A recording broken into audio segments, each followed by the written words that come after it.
Said peace again, ole ole, said peace again ይላል። እንግሊዝ ማለት ነው በአርሰናል ፎርሙላ ማለት ነው። ገና ከዚህ በኋላ በደንብ ወደፊት ትሄዳለች። አጀማመሩ ከሆነ ቶማስ ቱሄል ማለት ነው ይሄ ቡድን ላይ ክሬቲቭ ተጫዋች የሚባል ነገር የለም። ግራ ነው የሚገባ። ግን አንድ ነገር አለው። ምንድነው እሱ? ሴድ ፒስ ማንዬ ገብቷል አይደል? የአርቴታ እህት ኩባንያ ወይም ደግሞ አርሰናል ብሔራዊ ቡድን የምንለው እንግሊዝን ነው። ሴድ ፒስን በአግባቡ እየተጠቀመ ይገኛል። የሚጠቀመው ደግሞ ይኛል ነው ያለ። ሲፈልግ በራይስ በኩል ኮርና ያነሳል፣ ይገጫል፣ ይገባልሃል። እንደ ዛሬው ደግሞ ሳካ አሲስት ታርጋለች ከኮርና ላይ ወስዶ ቤሊንጋም ቅርቅር ማንዬ። ዛሬ ቤሊንጋም አስገራሚ ሚና ሲወጣ ነበር የነበረው። ጀምአው ቦክስ ቱ ቦክስ አይነት አጫወት ነበር ሲጫወት የነበረው። ሃሪኬን እንደተለመደው ጎል አስቆጥሯል። ቤሊንጋም ዛሬ አሲስትና ጎል አስቆጥሯል። ግን ቶማስ ቱሄል የሚሉት ሰውዬ አሁንም ቢሆን በፈጠራ ረገድ ሊረዳው የሚችል ወሳኝ ተጫዋቾች ለምን እንደማያሰልፍ ግራ ነው የሚገባ። አስቀድሞ ኤዜን በቋሚ ደረጃ ሊያስገባው ይገባል። በቃ ምንም አንስም። በፈጠራ ረገድ እንደደከመ ቡድን ይዞ ማለት ነው ኤዜን የመሰለ ማለት ነው ስፔስ ካገኘ ገዳይ የሆነ ተጫዋችን ማለት ነው ሊያስቀምጠው አይገባም። እንግሊዝ ግን ዘንድሮ ትልቁ ዓላማ ምን መሰላችሁ? የአርሰናልን ፕላን መተግበር ነው። ለምን አርቴታን አይተውታላ። ከቆመ ኳስ ጎል ቅርቅር ታደርጋለህ፣ ዋንጫ ትበላለህ። ገብቷል አይደለ? ይመቻችሁ። ለማንኛውም ቤሊንግሃም ሁሌ በፈለጉት ሰዓት ቤሊንግሃም ከሳካ ኮርናማ እኛም ለዚህ ነው ኮርና የምንፈልገው ነው የምንገባ። ሁሉም ቲም ውግም እያለ ወይ እኛ ውግም ብለን ነው የገባ ነው ወይ ሌላኛው ቡድን ውግም። ለዛ ነው ሁሉም ያርሰናል ጨዋታ እንደዚህ ነው ገባ። ለዛ እኛ ውግም ካልን ቻንስ ክሬት አናደርግም፣ ኮርና ያስፈልገናል። እነሱ ውግም ካሉ ደግሞ ኮርና ለማስከፈት ያስፈልገናል ማለት ልክ አስከፈቷቸው ወዲያውኑ። ቤሊንግሃም ደግሞ አሲስት ደግሞ ዚስ ታይም ሃሪኬን ጎል ማን 2-0 ክሊን ሺት ኖርምዬ ማን ገባር። አሁን የሚያስፈልግም እንደሆነ ነገር ማዱዌኬ አድክም ይወክሰው ሁለተኛ እንዳትተቀበል አንተ ሁለተኛ ለማቀበል እንዳትሞክር ዝም ብለህ ሩጥ እንደለመድክ ገባር። ከዛ ላይ ምታው በቃ የተተፋ እንኳን እናገባለን ነው ማለት ገባር። ያቺን ሁለት ኳሶች ኤዜ ቢሆን ኖሮ ጠቅ ነበር የሚያደርጋቸው። ኤዜ በቃ ኤዜ ነው የሚሻል 10 ቁጥር ላይ ኤዜ ነው የሚሻል። ራይስን ማሳረፍ ከፈለክ ኤዜን 10 ቁጥር ቤሊንጋም 8 ቁጥር። ከትልቅ ቡድን ጋር ደግሞ ካውንተር አታክ ማድረግ የምትፈልግ ከሆነ ራይስን 6 ቁጥር ቤሊንጋምን 10 ቁጥር እንፈልገዋለን። ማኔ ኮርና አስበዋል። ማጓየርን ብታመጣ ኖሮ በኮርና ሃትሪክ እናሰራል ነበር። ራይስ ሳካ በተለያየ ቦታ በነሱ ባልሆነ ቦታ ላይ አስቀጫውታቸው ነው አሲስት እያደረጉልህ ያሉት ማለት ገባ አይደለ? ማጓየርን ጠርተው ቢሆን ኖሮ ሳካ በለመደው ቦታ ክሮስ መጓየር ጎል ሃትሪክ ታይ ነበረ ማለት። ሜሲና ዴምቤሌ ብቻ መሰሉ እንደ ሃትሪክ የሚሰሩት እርግጠኛ ሆኜ ማለት ነው። ሁሉም የኢንግላንድ ደጋፊዎች ሴት ፒስ አገን ኦሌ እያሉ እንደሚጨፍሩ እርግጠኛ ነኝ። ማን ምንድነው እንዴ? ይኸውላችሁ ኢንግላንዶች ይከብዳቸዋል መጫወት ማለት ነው። ሄዶ ኮርና ያገቡባል ማን። ይኸውላችሁ እኔ አንድ የምነግራችሁ ነገር ማለት ነው ኢንግላንዶች በጣም መፍራት አለባችሁ ሁላችሁ ማለት ነው። ለምንድር መፍራት ያለባችሁ? ዛሬ በጣም ተቸግረው ነበር በጣም ማለት ነው። ግን ምንድነው ሴት ፒስ ያገባሉ፣ መሃላቸው ሶሊድ ነው። በቃ ገብቷቸዋል። ለቱርናመንት የሚያስፈልግ ነገር ፍራንስ 2018 ስትበላ ማለት ነው ፖግባና ካንቴ መሃል ላይ ያስቀምጡባል። ኡምቲቲ ዛ ኮርና ያገባባል ማለት ነው። ከዛ በኋላ ህይወት ይበላሻል። የምረ እየቀለድኩኝ አይደለም። ፍራንሶች ሲበሉ 2018 ላይ ኦፍ ኮርስ አጥቂያቸው በጣም ፒስ ነበር፣ ግን ማለት ነው ሴት ፒስ በጣም አቢዩዝ ያደርጉ ነበር። ከዛ በኋላ መሃላቸው ሶሊድ ነው። ፍራንስ መሃላቸው ሶሊድ ስለነበር ነው እስከ ቅርብ ጊዜ ድረስ በጣም የሚፈሩት ማለት ነው። አሁን ደግሞ ኢንግላንዶች መሃላቸው በጣም አትሌቲክ ነው። ገብቷቸዋል አይደል? ዴክላን ራይስ፣ ቤሊንጋም፣ አንደርሰን ሶስቱም አህዮች ማለት ነው። ገብቷቸዋል?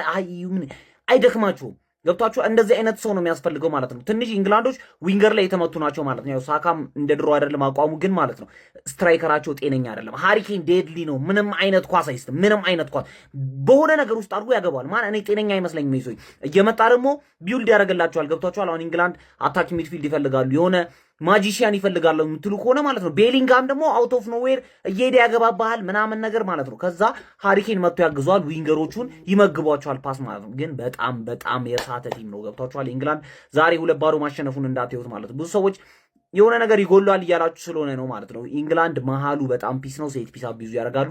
በዚሁ ከቀጠሉ በጣም መፍራት አለብን። አረ ሳካና ራይስ ግን ኮርና እንዴት ነው ዴሊቨር የሚያደርጉት? ልክ እንደ ቫንዳይክ ወይ ማጋሊሽ ወይም ኢቨን ማጉዌር ተጠርቶ ቢሆን ማለት ነው ብሎ ነበር ኮርና የሚገባው። ቃ ሌላኛውን አርሰናል ነበር የሚሆኑት። ቤሊንጋም ዛሬ ደግሞ በቃ አንድ አሲስት አንድ ጎል በጣም እሳት ነበረች። ፋሚሊ መቼም ፓናማ የስ አሸነፍን እያልኩ ፎክሬ አልመጣም። መቼም ያው ማሸነፍ ካሉት አሸንፈናል፣ ግን የት እንደርሳለን ነው በዚህ ሁኔታ። እኔ አንዳንዴ በቱሄልም አልፈርድም። ተጫዋቾቹ በቃ አንድ በከለር ነው የሚለያዩት እኮ። ለነገሩ ብዙዎቹ በከለር አይለያዩም። እና ሃሪኬን ካልሆኑ ትንሽ ቃላ የሚሉት ሁሉም አንድ ናቸው።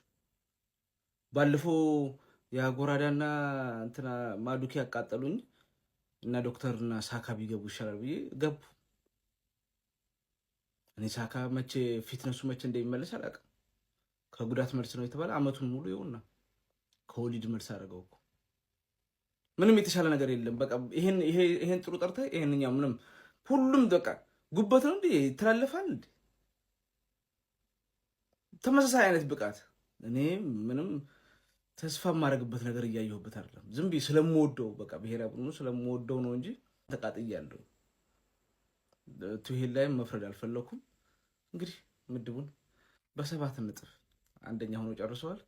ቀጣዩን እንግዲህ ጨዋታው እየከበደ ሲሄድ እንግዲህ ምን እንደሚሆን አብረን እናያለን። እስቲ ለማንኛውም የእንግሊዝ ደጋፊዎች የሚሰማችሁን በዚህ ብሔራዊ ቡድን ኮሜንት ላይ አስቀምጡ። ቪዲዮ ክሊፕ ኮፒ ሊንክ ፖስት ላይክ ማድረግ እንዳይረሳ።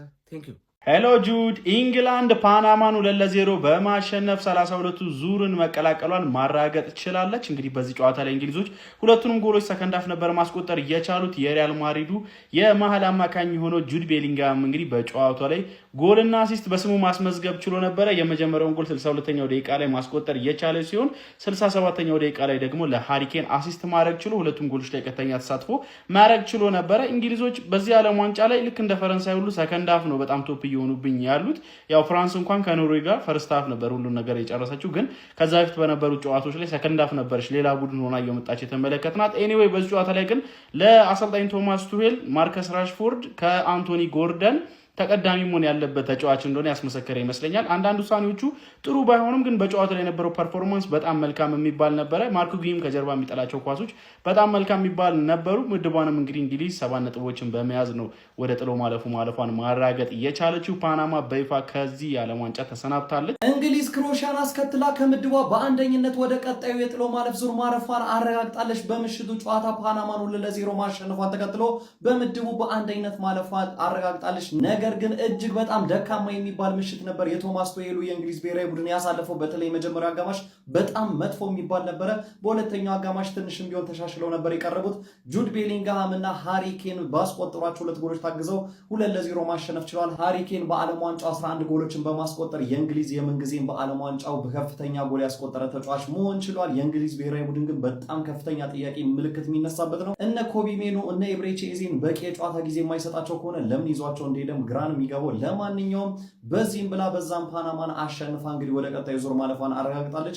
ፓናማ ግን በጣም ብዙ ድሎችን ነበር ያዋከኑት። ጥሩ የሚባል እንቅስቃሴን ሲያደርጉ አምሽቷል። ነገር ግን ከዚህ ምድብ በአራተኝነት 0 ነጥብ ይዘው እንግዲህ መሰናበታቸውንና ከዓለም ዋንጫው መውጣታቸው ተረጋግጧል። ለማንኛውም ስለምሽቱ የእንግሊዝና የፓናማ ጨዋታ ምን ትላላችሁ? ሀሳብ አስተያየታችሁን ኮሜንት ሴክሽን ላይ አጋሩኝ። ሜዳ ስፖርትን ፎሎ ማድረግ እንዳትረሱ። እንግሊዝ ምድቧን በበላይነት አጠናቃለች። እንግሊዝ ፓናማን 2-0 ማሸነፏን ተከትሎ 7 ነጥቦችን በመሰብሰብ ምድቧን በአንደኝነት ማለፍ የቻለች ሲሆን ክሮኤሺያ ደግሞ ጋናን ገጥማ 2-1 ማሸነፏን ተከትሎ በሁለተኝነት ከምድቧ ማለፍ የቻለች ሲሆን ጋና ምንም እንኳን በክሮኤሺያ 2-1 የተሸነፈች ቢሆንም ነገር ግን 32ቱን መቀላቀልን ችላለች። እንግሊዝ ጁድ ቤሊንግሃም እና ሃሪ ኬን ማስቆጠር የቻሉ ሲሆን ክሮኤሺያዎችም ጋና ላይ ጨዋታው ሊጠናቀቅ ጥቂት ደቂቃዎች ሲቀሩ ባስቆጠሩት ግብ 2-1 በሆነ ውጤት ማሸነፍም ችሏል። ጨዋታውን የተመለከታችሁ እንዴት አያችሁት? እንግሊዝ አሁንም ቢሆን እጅግ የሚደብርና ለማየት የማያዝናና